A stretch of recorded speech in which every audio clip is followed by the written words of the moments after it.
मोहब्बत वाली ईद। सुल्तानपुर गांव में राम और रहीम दोनों मित्र भाई रहते थे। दोनों की बहुत गहरी दोस्ती थी, एक दूसरे के पड़ोसी थे। दोनों के परिवार में भी काफी भाईचारा था। राम की एक बेटी थी जिसका नाम नीलम था और रहीम का एक बेटा सलीम और बेटी सलमा थी। दोनों दिन भर ईंटों के भट्टों पे मजदूरी करते थे। भले ही मजदूरी करते थे, लेकिन इस बात की तसल्ली रखते थे कि शाम को घर जाकर चैन और सुकून की नींद सोएंगे।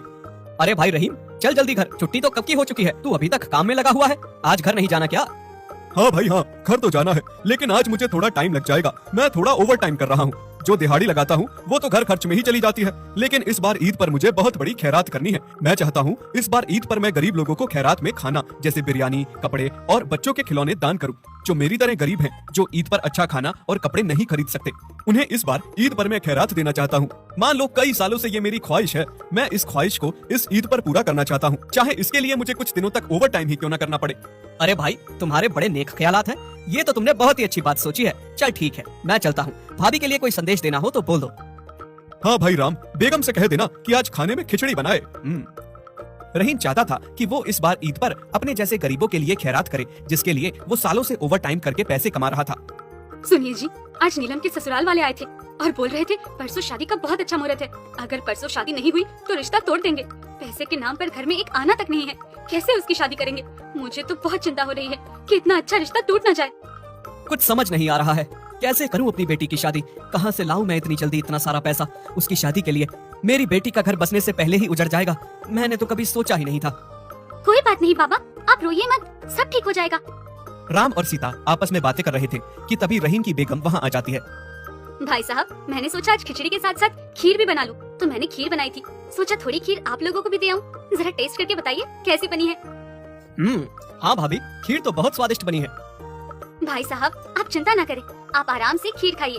नीलम बेटी की शादी की बिल्कुल भी चिंता ना करें, बस आप शादी की तैयारियां करिए। शादी परसों ही होंगी, मैं इस बारे में उनसे बात करती हूँ।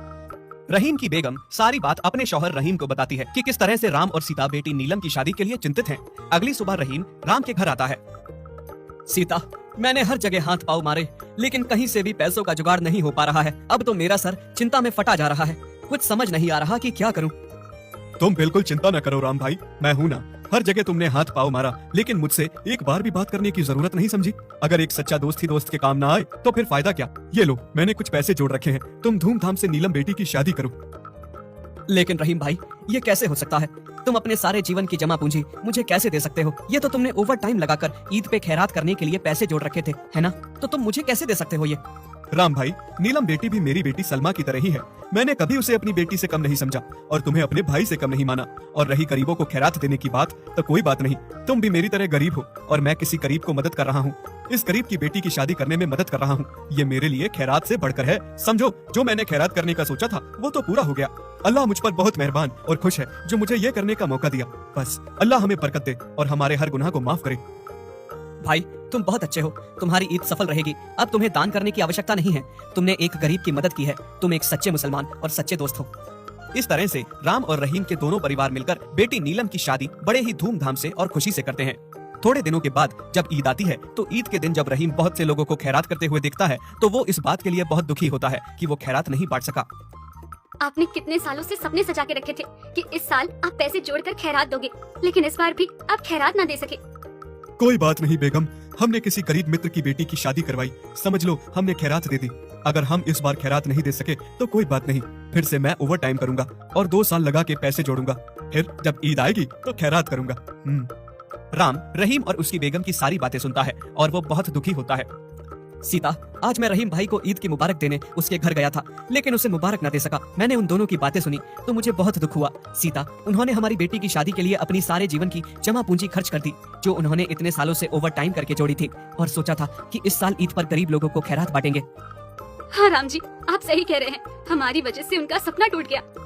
राम और सीता अभी आपस में बात कर ही रहे थे कि तभी दरवाजा खटखटाने की आवाज आती है। सीता जाकर दरवाजा खोलती है। जी बताइए भाई साहब, आप कौन? भाभी जी, राम भाई साहब घर पे है क्या? हाँ भाई, मैं घर पर ही हूँ, बोलो क्या बात है? पाए लागू भाई साहब, मैं आपके छोटे भाई श्याम का मित्र हूँ। मैं शहर से आया हूँ। आपके छोटे भाई श्याम की बहुत अच्छी कंपनी में नौकरी लग गई है। काम के चक्कर में वो खुद तो नहीं आ सका, लेकिन उसने मुझे भेजा है और वो कह रहा था कि उसके राम जैसे भाई और सीता जैसी भाभी ने उसकी पढ़ाई पर बहुत खर्च किया है, इसीलिए वो अपनी पहली सैलरी अपने भाई और अपनी भाभी सीता के चरणों में रखना चाहता है। उसने आपके लिए कुछ पैसे भेजे हैं। यह सुनकर सीता और राम के चेहरे पर मानो खुशी की लहर दौड़ पड़ी और ऐसा लगा जैसे उस लड़के के रूप में साक्षात भगवान आए हैं। पैकेट खोलने में पता चलता है कि पैकेट में 40,000 रुपए हैं। सीता, देखा तुमने मेरे भाई ने कितना नाम कमा लिया है। इतने पैसे तो हम 4 साल लगा कर भी नहीं कमा सकते, जो मेरा भाई 1 महीने में ही कमा रहा है। हाँ हाँ जी, आप सही कहते हैं। बहुत होनहार है हमारा श्याम। ऐसा लगता है जैसे भगवान ने ये पैसे बिल्कुल समय पर भेजे हैं। सीता, रहीम भाई ने उस समय हमारी इज्जत बचाई थी, जिस समय हमारे पास फूटी कौड़ी भी नहीं थी। हमारी बेटी की शादी करवाकर हमारी इज्जत बचाई थी।